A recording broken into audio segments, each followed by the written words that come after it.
నేను కాదు, రాముడి విడిచిన బాణంలా పెడతాను, రామానుగ్రహం నా యందు నిలబడాలన్నారు. అందుకే మహానుభావుడు నేను రామబాణంలా పెడతానని ప్రతిజ్ఞ చేసి మధ్యలో ఆగలేను. అవతల వేళ దాటిపోతోంది, తొందరగా వెళ్ళాలి, ఏమనుకోకండి. ఎంత మర్యాదగా మాట్లాడతారో. ఒక్కసారి ముట్టుకున్నారు, ప్రీతోస్వీకృతమాతిథ్యం, మీరు నాకు ఆతిథ్యం ఇచ్చినట్టే. ఒక్కసారి ఇలా చెయ్యి వేశారు, ముందుకి దాటి వెళ్ళిపోయారు. సమస్త భూతములు ఆశ్చర్యపోయే, ఏమి ప్రజ్ఞావంతుడు! ఉపాసకుడు ముందు దైవాన్ని ఉపాసన చేయడం మొదలు పెట్టగానే ముందొచ్చేటటువంటి ప్రతిబంధకం ఏమిటంటే నమస్కారం. వద్దు మహాప్రభో అన్నా సరే వచ్చి కాళ్ళ మీద పడిపోతారు. ఎక్కడ కనబడితే అక్కడ నమస్కారాలు చేస్తారు. ఇవన్నీ బాగానే ఉన్నాయి, నా అంతవాడు ఎవడుంటాడని లోకంలో అనుకున్నాడో చతికిల పడి జారిపోతాడు. కాదు కాదు, ఇవన్నీ నమస్కారాలు ఈశ్వరుడికి చెందుతాయి. నేనంతటి వాడిని నిమిత్తమాత్రం అనుకున్నవాడు ఎవరున్నాడో వాడు వృద్ధిలోకి వస్తాడు. అందుకే మైనాకుడంతటి వాడు బంగారు శిఖరములతో పైకొచ్చిన ముట్టుకుని మర్యాదగా వెళ్ళిపోయారు తప్ప అక్కడ దిగలేదు, నిలబడలేదు. ముందుకెళ్ళిపోయారు. చూశారు, మహర్షులు చూశారు, గంధర్వులు చూశారు, కిన్నెర కింపురుషులు చూశారు, సిద్ధులు చూశారు, సాధ్యులు చూశారు. గబగబా నాగమాత సురస దగ్గరికి వెళ్ళారు. వెళ్ళి ఆవిడితో అన్నారు, అమ్మా అమ్మా ఆశ్చర్యం, అయం వాతాత్మజ శ్రీమాన్ ప్లవతే సాగరోపరి హనుమాన్ నామ తస్యత్వం ముహూర్తం విఘ్నమాచర. అమ్మా ఆశ్చర్యం చూశావా, స్వామి హనుమ సముద్రాన్ని లంఘించి వెళ్ళిపోతున్నారమ్మా. నువ్వు నాగమాతవి, సురసవి, ఏది ఒక్కసారి రాక్షస రూపాన్ని పొంది విఘ్నాన్ని కల్పించు. ఆయన ఏ పాటి నిలదొక్కుంటారో చూద్దాం. అమ్మ వెళ్ళిపోతున్నారమ్మా, తొందరగా విఘ్నం కల్పించు అన్నారు. అడగచ్చా మాట అంటే ఇందులో ఒక విశేషం ఉంది. అసలు ఆ పేరే ఎంత గొప్ప పేరో, సురస. 3 అక్షరాలు కాబట్టి బేసి సంఖ్య. ఆడపిల్ల పుట్టినప్పుడు పెట్టడానికి యోగ్యమైన పేరు. పైగా అది నాగుల యొక్క తల్లి, అన్నిటిని మించి దక్ష ప్రజాపతి యొక్క కూతురు. అందుకని దాక్షాయణి అన్న పేరు అన్వయం అవుతుంది. ఆవిడ సామాన్యురాలు కాదు, అంత గొప్ప తల్లి. అందుకే సురస అని పేరు పెట్టారు. ఒక రకమైనటువంటి ఓషధికి ఈ పేరుకి అన్వయం అయ్యేటటువంటి పేరుతో పిలవడం అనేటటువంటిది లోకంలో సంప్రదాయంగా ఉంది. నాగసుగంధి అని. సురస 3 అక్షరాలు. అసలు ఆ పేరు పిలవడమే ఎంత అందంగా ఉంటుందో చూడండి. మంచి రసము, సురస. సురస ఎవరు, నాగమాత ఎవరు, ఎందుకు వచ్చింది? అసలు ఆవిడ్ని ఎందుకు తీసుకొచ్చారు దేవతలు? ఆవిడ్ని ఎందుకు తీసుకొచ్చారు సిద్ధులు, సాధ్యులు, యక్షులు, గంధర్వులు, కిన్నెరుడు, కింపురుషులు? అంటే ఈ సురస ఎవరో కాదు, కశ్యప ప్రజాపతి భార్యలలో ఒకటి అయినటువంటి కద్రువ. మీరు ఇతపూర్వం మహాభారతంలో ఆదిపర్వంలో ప్రారంభం కథ అదే. వినతా కద్రువుల కథ విని ఉంటారు. కద్రువ వినతయందు అసూయ చెందింది. అసూయ చెంది వినతతో దాస్యం చేయించుకోవడమని ఇంద్రుడి యొక్క ఉచ్చైశ్రవం అనేటటువంటి తోకకి పాము చుట్టుకునేటట్టుగా చేసింది. పాములన్నీ ఆమె పిల్లలు, అందుకే ఆమె నాగమాత. రామాయణంలో నాగమాత సురస అంటారు. ఆ కద్రువ గరుత్మంతుణ్ణి పరీక్షించింది. వినతకి కుమారుడుగా గరుత్మంతుడు వచ్చాడు, అందుకే వైనతేయుడు. ఆయన తల్లి యొక్క శాపాన్ని పోగొట్టాడు, అమృతాన్ని తీసుకొచ్చాడు. పైకి వెళ్ళి యథేచ్ఛగా ఆయన్ని ఎవ్వరూ అడ్డుకోలేకపోయారు. దేవలోకానికి వెళ్ళి అమృతాన్ని తీసుకొచ్చినవాడు గరుత్మంతుడు. పుట్టగానే పైకి ఎగిరినవాడు గరుత్మంతుడు. పుట్టి అమ్మకి పేరు తెచ్చినవాడు గరుత్మంతుడు. ఆయన యొక్క తేజస్సు అప్రతిహతం. ఆయన వెడుతుంటే ఆయన యొక్క రెక్కల అల్లార్పుకి, ఆ కాంతికి సమస్త లోకాలు స్తంభీభూతములైపోతాయి. అలా వెడతాడు ఆయన, అలా వెడతారు హనుమ. పుట్టగానే పైకి ఎగిరిన వారు హనుమ. గరుత్మంతుడు ఎలా అమృత భాండానికి ఎలా వెళ్ళాడో అలా వెడుతున్నారు సీతాదర్శనానికి హనుమ. అక్కడ దేవతల్ని ఓడించాడు గరుత్మంతుడు, ఇక్కడ రాక్షసుల్ని ఓడించాలి హనుమ. గరుత్మంతుడు శ్రీ మహావిష్ణువుకి వాహనం, హనుమ విష్ణుస్వరూపమైన రామచంద్రమూర్తికి వాహనం. గరుత్మంతుడు ఒక్క విష్ణువుని వహిస్తాడు, కానీ హనుమ కిమేష భగవాన్ నంది భవే సాక్షాత్ దిహాగత ఏన శక్తోస్మి కైలాసే మయా సంచలితే పురా అన్నాడు సుందరకాండలో రావణాసురుడు ఒక చోట. సాక్షాత్ నందీశ్వరుడిలా కనపడతారు. అందుకని నందీశ్వరుడే శివుణ్ణి వహిస్తారు. గరుత్మంత స్వరూపంలా తాను కూడా శ్రీ మహావిష్ణువుని రామచంద్రమూర్తిని వహిస్తారు. అందుకని గరుత్మంతుడు వాహనం, హనుమ వాహనం. అందుకే ఇప్పటికే హనుమద్వాహనం అని లోకంలో వాహనాలు తిరుగుతున్నప్పుడు హనుమద్వాహనం మీద కూడా వెడతారు స్వామి. కాబట్టి వాహన రీత్యా ఇద్దరు అభిన్నులు. తల్లికి కీర్తి తేవడంలో అభిన్నులు, తల్లికి కలిగినటువంటి ఇబ్బందిని తొలగించడంలో అభిన్నులు. ఇక్కడ సీతమ్మ తల్లి తల్లితో సమానం. ఆ తల్లిని ఆ చెర నుంచి విడిపించాలి, అందుకు వెడుతున్నారు. ఆయన అమృతం తెచ్చాడు. ఈయన సీతమ్మ జాడ అన్న అమృతాన్ని తెచ్చి వానరుల్ని, రాముణ్ణి, సీతమ్మని సంతోషపెడతారు. ఆయన చేసిన కార్యం, ఈయన చేసిన కార్యం ఒక్కలాంటివి. గరుత్మంతుడికి ఏ వేగం ఉందో హనుమకి ఆ వేగం ఉంది. అందుకే తరచుగా ఆయన తోకని గరుత్మంతుని నోటితో పావుతో పోలుస్తారు. పైగా ఆయన బయలుదేరేటప్పుడు కూడా అందుకే సుపర్ణ వివచాత్మానం మేనీస కపికుంజరహ అంటారు మహర్షి. తనని తాను గరుత్మంతునిగా భావించుకున్నారు. ఎందుకంటే ఇద్దరు అభిన్నులు కనుక. గరుత్మంతుణ్ణి పరీక్ష పెట్టినటువంటి కద్రువ మాత్రమే హనుమని కూడా పరీక్ష చెయ్యడానికి యోగ్యురాలు. ఆ శక్తి ఆవిడికే ఉంది. అందుకే దేవతలు నాగమాత అయినటువంటి కద్రువ దగ్గరికి వెళ్ళారు. కద్రువకి మారు పేరు సురస. ఆ కద్రువే ఒకానొకప్పుడు అదితి చేత శాపం పొందింది. శాపం పొంది రోహిణీదేవిగా వచ్చింది. ఆ రోహిణీదేవిగా వచ్చినప్పుడు మళ్ళీ బలరాముడికి తల్లయింది. బలరాముడు ఎవరు? శేషుడు, పాము. అందుకే ఎక్కడున్నా పాములకు తల్లిగానే ఉంటుంది. బలమమిగుల కలక బలభద్రుడనిలో ఒక రమణుడగుట చేసి రాముడనియు సతికి పుట్టె గర్భ సంకర్షణంబున సంకర్షణుండనిడి ఘనుడు సుతుడు అంటారు పోతన గారు భాగవతంలో. శేషుడికి తల్లిగా రోహిణీదేవిగా నందవ్రజంలో ఒకనాడు కృష్ణ భగవానుడి యొక్క అన్నగారికి తల్లి అయింది. ఆ రోహిణీదేవియే కద్రువ. ఆ కద్రువయే సురస. సురస అన్న పేరుతో రాక్షసీ రూపాన్ని పొందింది. అందుకని మాతృస్థానీయ, అమ్మతో సమానురాలు. ఎందుకని అంటే గరుత్మంతునికి పినతల్లి. గరుత్మంతుడు హనుమ అభిన్నులు కాబట్టి గరుత్మంతునికి పినతల్లి. కాబట్టి పినతల్లి తల్లితో సమానం. కాబట్టి మాతృస్థానీయ. రాక్షసీ రూపాన్ని పొందింది. పక్కనున్నటువంటి వినతని బాధపెట్టింది, వైనితేయుల్ని బాధపెట్టింది, తన పిల్లల్ని మొయ్యమంది పావుల్ని, గరుత్మంతుణ్ణి. అలా గరుత్మంతుణ్ణి ఎలా శోధించిందో అలా ఇక్కడ హనుమని శోధించాలి. బాధ పెట్టినట్టు కనపడాలి. బాధ పెట్టి హనుమ యొక్క గొప్పతనాన్ని లోకానికి చాటాలి. అక్కడ గరుత్మంతుణ్ణి ఎలా పరీక్షించిందో ఇక్కడ అలా హనుమని పరీక్షించడానికి అధికారం కలిగినటువంటిది కద్రువ ఒక్కతే. అందుకే కద్రువని రాక్షసీ రూపంతో రమ్మన్నారు. కద్రువ రాక్షసీ రూపాన్ని పొంది వస్తే దాని పేరు సురస. కానీ ఆమె దాక్షాయణి, దక్ష ప్రజాపతి కుమార్తె, కశ్యప ప్రజాపతి యొక్క భార్య. అందుకే వినత, కద్రువ ఇద్దరూ కూడా దక్ష ప్రజాపతి కుమార్తెలలో వాళ్లే. అందుకని ఆమె రాక్షసీ రూపాన్ని పొంది వచ్చి అడ్డంగా నించుంది. ఇప్పుడు నిలబడితే స్వామి హనుమ వచ్చేస్తున్నారు. ఆయన్ని చూసింది. చూసి ఆవిడంది, నువ్వు ఒక్కసారి నా నోట్లోకి ప్రవేశించు. భక్షయిష్యామి, నేను తినాలనుకుంటున్నాను. ప్రవిష్టోస్మి మమాననం, నా నోట్లోకి నువ్వు రా అంది. తినాలనుకున్న వాళ్ళు తినేస్తారు, అంతేకాని నా నోట్లోకి నువ్వు రా ఏమిటి అంటే పరీక్షిస్తోంది అక్కడ. అంతేకాని సింహిక తినేసినట్లు తినేయాలనుకోవడం ఆవిడ లక్షణం కాదు, శోధించడానికి వచ్చింది. ఇక్కడ వివేకం కావాలి. ఇలా ఎందుకంది ఆ మాట? ప్రవిష్టోస్మి మమాననం అని ఎందుకనాలి? భక్షయిష్యామి, నిన్ను నేను తినేస్తాను, నా నోట్లోకి రా అనరు. తినేయాలనుకున్న వాళ్ళు తినడానికి ఆపేస్తారు వేగాన్ని. ఆపి నోరు తెరిచి పట్టుకుంటారు. ఆవిడ నోరు తెరిచి పట్టుకోవట్లేదు, నోరు తెరిచి రా అంటోంది. ఏమిటి తేడా? ఎందుకని? అది వివేకం అంటే. అది ఉందా హనుమకి? తట్టుకుంటారా రేపు లంకలో? ఇది పరీక్షిస్తున్నారు దేవతలు. వెంటనే ఆయన మహానుభావుడు హనుమ చూశారు. ఇదేదో ప్రతిబంధకం వచ్చిందే, రాక్షసు వచ్చిందే, నోరు తెరిచిందే. ఆయన ఏం బెంగపెట్టుకోలేదు. వెంటనే ప్రహృష్టవదన శ్రీమాన్ ఇదం వచనమబ్రవీత్. ఆయన ముఖంలో సంతోషం అలాగే ఉంది. ఉపాసన చేసేవాడు దైవాన్ని చేరాలనుకునేవాడికి అనేకమైన కష్టాలు వస్తాయి. ఒక్కొక్కసారి సన్మానాలు వస్తాయి, ఒక్కొక్కసారి పెద్దవాళ్లతో పరిచయాలు వస్తాయి, ఒక్కొక్కసారి ఎంతటి వాళ్ళు నమస్కారం చేస్తారు, ఒక్కొక్కసారి ఎవడో రాళ్ళు విసురుతాడు. ఆ రాళ్ళు విసిరాడని బెంగపెట్టుకోకూడదు, పువ్వులు జల్లారని పొంగిపోకూడదు. రెండిటికీ తట్టుకోవాలి. సురస వచ్చి ఎదురుగుండా నిలబడింది రాక్షసీ రూపంలో. ఆయన బెంగపెట్టుకోలేదు.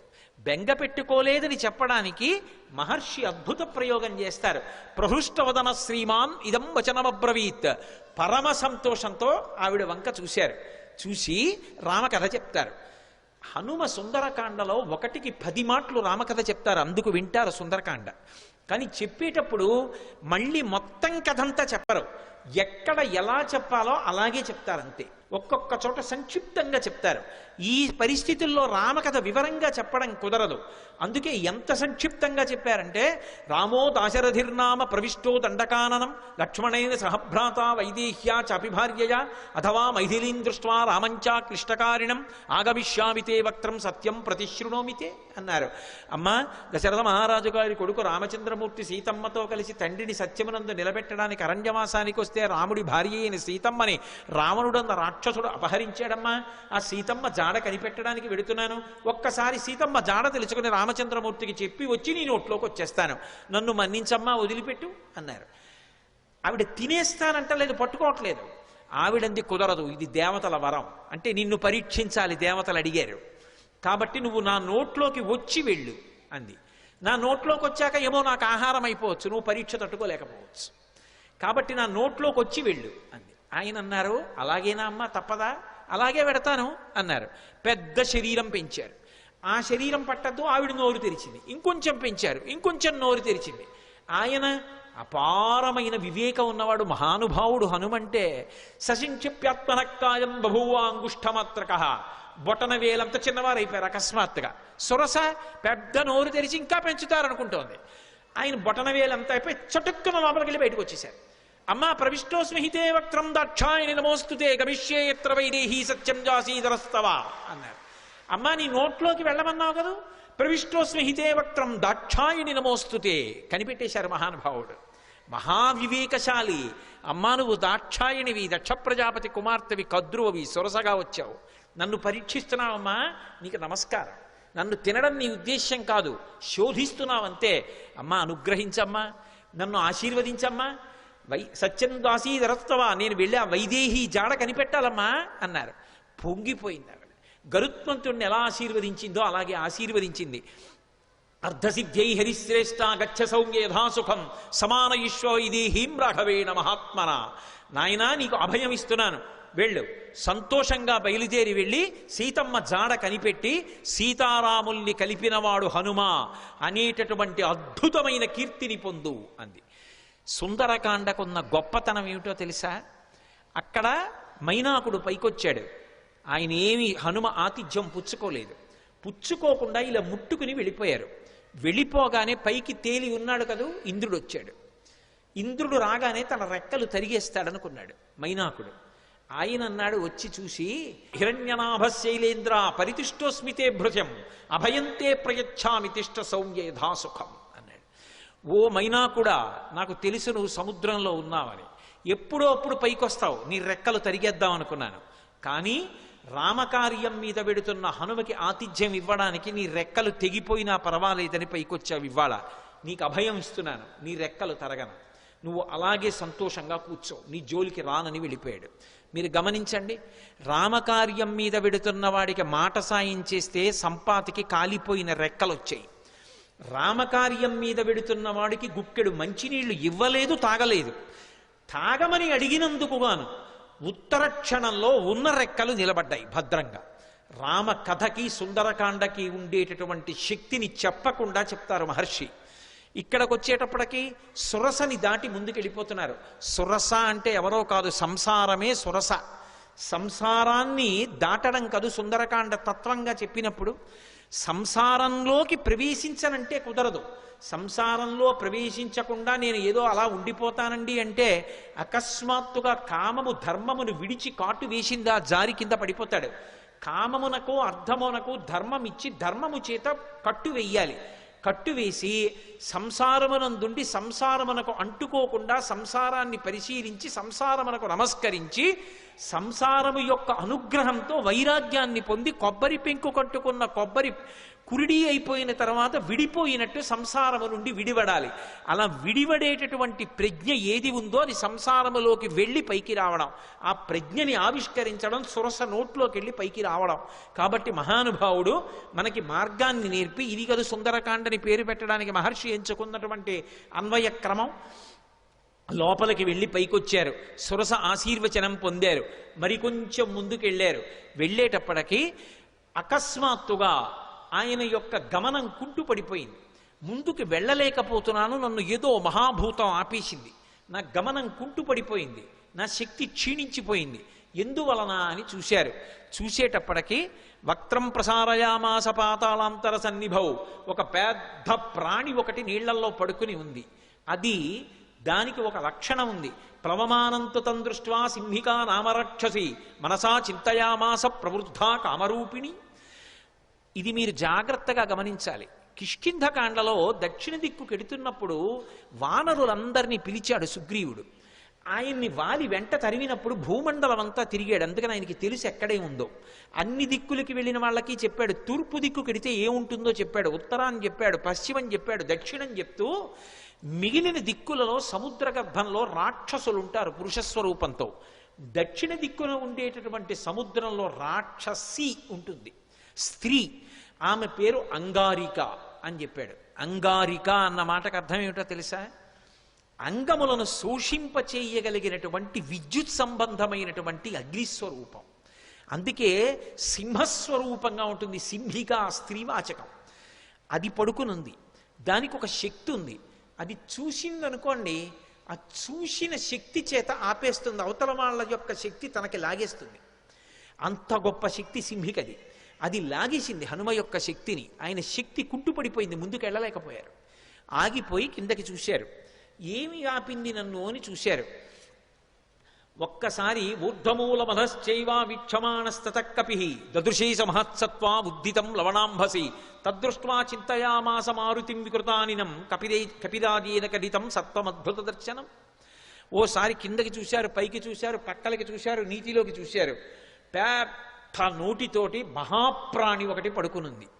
గమనించారు. ఓ, దీని గురించే సుగ్రీవుడు బయలుదేరే ముందు చెప్పాడు. ఒక మహాప్రాణి దక్షిణ సముద్రంలో కనపడుతుందని చెప్పాడు.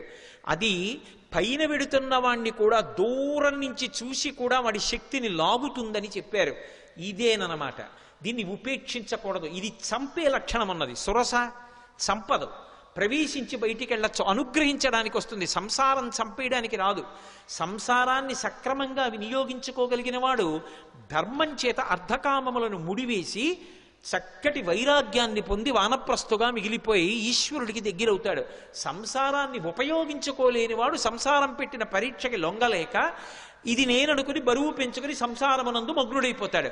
తట్టుకోగలిగిన వాడు సంసారంలోకి వెళ్ళి కామాన్ని అర్థాన్ని ధర్మంతో ముడిచి తరిస్తాడు. అందుకని అది పరీక్షిస్తుంది, అది అనుగ్రహిస్తుంది. అందుకు నమస్కరించారు. సింహిక అనుగ్రహించదు, చంపేస్తుంది. అందుకని దీన్ని విడిచిపెట్టకూడదనుకున్నారు. వక్త్రం ప్రసారయామాస పాతాళాంతర సన్నిభం సంక్షిప్య ముహురాత్మానం నిష్పపాత మహాబల. ఒక్కసారి శరీరం పెంచారు. మళ్ళీ సురస పెంచినట్టే సింహిక కూడా పెద్ద నోరు తెరిచింది. చూశారు. ఒక్కసారి మళ్ళీ చిన్న రూపాన్ని పొంది లోపలికి వెళ్ళిపోయారు. సమస్త భూతములు భయపడ్డాయి. అమ్మోది మింగేస్తుందని వెళ్ళిపోయి సింహకి యొక్క మర్మావయవములు ఎక్కడ ఉన్నాయో చూశారు. మర్మస్థానములు, ప్రాణములు దేని మీద ఆధారపడి ఉంటాయో వాటిని మర్మస్థానములు అంటారు. అటువంటి మర్మస్థానములను చూశారు. ఆ గుండె, ఊపిరితిత్తులు అటువంటి వాటిని తుంచేశారు. తుంచేసి చటుక్కన పైకొచ్చారు. ఆ ప్రాణి నీటి మీద తేలిపోయి మరణించింది. చాలా సంతోషం అనుకున్నారు. పైనుంచి దేవతలు, గంధర్వులు, మహర్షులు అందరూ పుష్పవృష్టి కురిపించారు. బయలుదేరి మహానుభావుడు ముందుకి వెళ్ళిపోతున్నారు. ఈ సింహికా ఘట్టం తత్వత చాలా గొప్ప ఘట్టం. ఎందుకనంటే సముద్రానికి ఒక లక్షణం ఉంటుంది. సముద్రం లోపల బడబాగ్ని ఉంటుంది. ఆ బడబాగ్ని ఉంటుందని మనకి శాస్త్రవాక్కు. అది సంక్షుభితం అవుతుంది. సముద్రం లోపల విశేషమైన కదలికలు వచ్చాయనుకోండి, ఆ కదలికలకి ఏం చేస్తుందంటే అది ఒక మహాశక్తిని ఆవిర్భవింపచేస్తుంది. ఆ మహాశక్తి మెల్లమెల్లగా సముద్రంలో ఏర్పడి విస్తరిస్తుంది.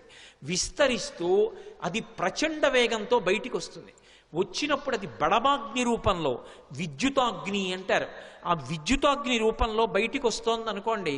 వస్తున్నప్పుడు అది అవతల వాళ్ళని లాగేస్తుంది తన శక్తి చేత. మీకు నేను ఒక్క ఉదాహరణ చెప్తే పట్టుకుంటారు. ఆకాశంలోంచి పిడుగు పడుతోంది అనుకోండి. పిడుగు పడుతున్నప్పుడు టీవీ చూస్తున్నారు అనుకోండి. అది మన ఇంటికి చాలా దగ్గరగా పడితే యాంటెన్నా లాక్కుంటుంది.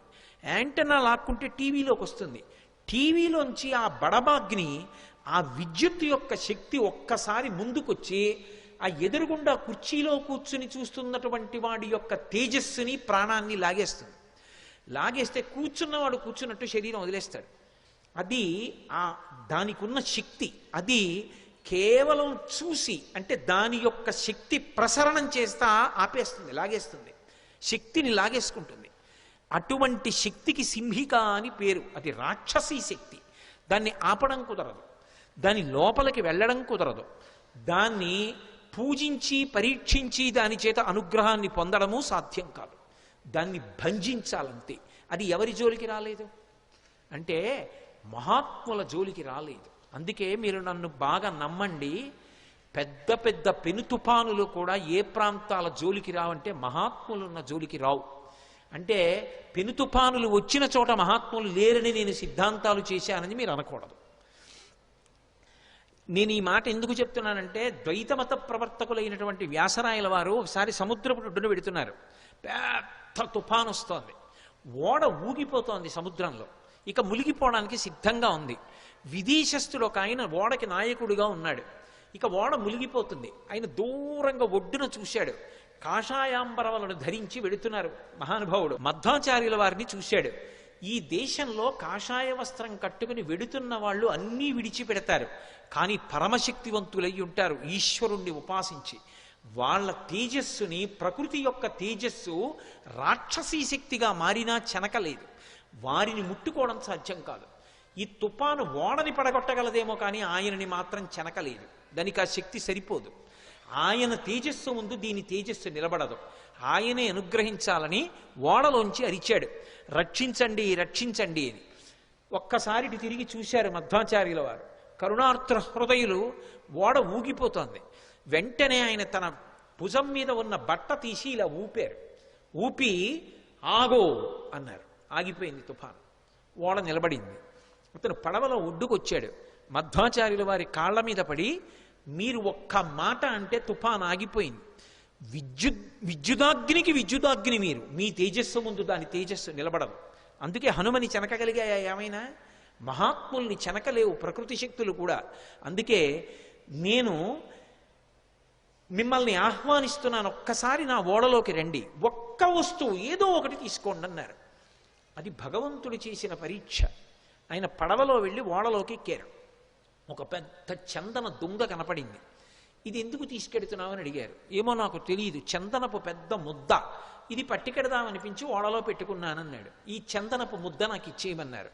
తీసుకెళ్ళి ఉడుపి క్షేత్రంలో ఇప్పుడు ఎక్కడైతే ద్వైతమతం ఉందో అక్కడికి తీసుకెళ్ళి కోనేటిలో కడిగారు.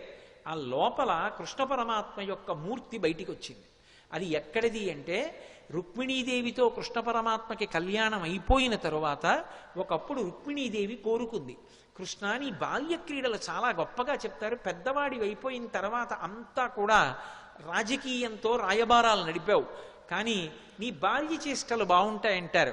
ఏది నాకు ఆ బాలకృష్ణుడిగా కనపడమంది. ఆయన దేవశిల్పిని పిలిపించి తన యొక్క బాలకృష్ణుడి విగ్రహం తానే చెక్కించాడు. చెక్కించిన మూర్తిని రుక్మిణీదేవికి ప్రసాదించాడు.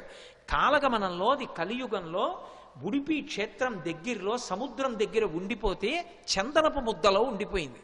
దాన్ని తీసుకెళ్ళిపోతున్నారు విదేశాలకి. అది మధ్వాచార్యుల వారి దృష్టిని ఆకర్షించింది. ఆ మూర్తిని కడిగి తీసుకొచ్చి ప్రతిష్ఠ చేశారు. అందుకే ఇప్పటికీ ఉడిపి క్షేత్రంలో అలంకారం అర్చకులు చెయ్యరు.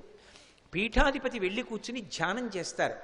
ధ్యానం చేస్తే మనసులో కృష్ణ పరమాత్మ కనపడతాడు. కనపడి తాను ఆ రోజున ఎలా అలంకారం పొందాలనుకుంటున్నాడో కనపడి ఓసారి కదులుతూ ఆడి చూపిస్తాడు. వెంటనే పీఠాధిపతులు చెప్తారు, ఇవాళ ఇలా అలంకారం అవ్వాలని. తెర వేసి అలంకారం చేసి తెర తీస్తారు. ఆ అలంకారంలో దర్శనమిస్తాడు. మహానుభావుడైనటువంటి మధ్వాచార్యుల వారి యొక్క ఉత్తరీయం ఊపినంత మాత్రం చేత ఒక తుఫాను ఆగిపోయిందే. ఈ దేశంలో ఉపాసకులు, ఉపాసనా బలం ఉన్నవాళ్ళు ఎంతటి శక్తివంతులో చెప్పడానికి ఇంతకన్నా ప్రమాణం ఇంకొకటి కావాలా? ఉడిపిలో ఇప్పటికీ పూజింపబడుతున్న కృష్ణ భగవానుడు దానికి సాక్ష్యం కాదా? మహానుభావుడు, నవవ్యాకరణ పండితుడు, సూర్యుని యొక్క శిష్యుడు, వాయుపుత్రుడు, బ్రహ్మగారి వరం పొందినవాడు, అపారమైనటువంటి తపశ్శక్తి సంపన్నుడు, విజితేంద్రియుడు, అటువంటి స్వామి హనుమని తుఫాను చెనకగలదా? ఆ సింహికారూపం చెనకగలదా? అందుకే అది ఆయన చేత సంహరింపబడింది. సంహరించే వాటిని, ప్రమాదములు తెచ్చే వాటిని కూడా నిలబెట్టగలిగిన ప్రజ్ఞ కలిగినటువంటి మహాపురుషులు ఈ దేశంలో ఉన్నారనడానికి రామాయణం ప్రబల సాక్ష్యం. వెంటనే సింహికా సంహారం చేశారు, ముందుకెళ్ళిపోయారు. తతస్సలంబ సగిరే సమృద్ధే విచిత్రకూటే నిపపాతకూటే. లంబ పర్వతము అనబడేటటువంటి పర్వతం, ఆ పర్వతం మీద దిగారు. దాని నిండా సెలయేళ్ళు, అనేకమైనటువంటి చెట్లు. ఒక్కసారి దిగి తన ఒంటి వంక చూసుకున్నారు. ఓహో, రామానుగ్రహం ఉండాలి, కానీ ఇటువంటి నూర్లు ఎన్నైనా దాటుతానన్నారు. మీతో నేను మనవి చేశాను, సుందరకాండ మీద ప్రవచనం చేసేటప్పుడు ఏదో ఒక మంగళప్రదమైనటువంటి ఘట్టం దగ్గరికి వస్తే తప్ప ఆపకూడదు. మిగిలినవి నేను సమయం చూసుకుని ఆపగలను, కానీ సుందరకాండ ప్రవచనం అలా చేయడానికి వీల్లేదు. సుందరకాండ ప్రవచనం చేస్తే మంగళప్రదమైన ఘట్టం దగ్గర ఆపాలి. అందుకే స్వామి 100 యోజనముల సముద్రాన్ని దాటి ఆవలి ఒడ్డుకి దక్షిణ తీరాన్ని చేరి లంబపర్వతం మీద దిగి సంతోషంగా ఉన్నారు. లంకాపట్టణాన్నంతటినీ చూస్తున్నారు. ఆయన చేసినటువంటి కార్యము సఫలీకృతమైంది అన్న శుభవార్త దగ్గర ఇవాల్టి ప్రవచనాన్ని పూర్తి చేస్తున్నాను. శ్రీ ఉమామహేశ్వర పరబ్రహ్మార్పణమస్తు. స్వస్తి.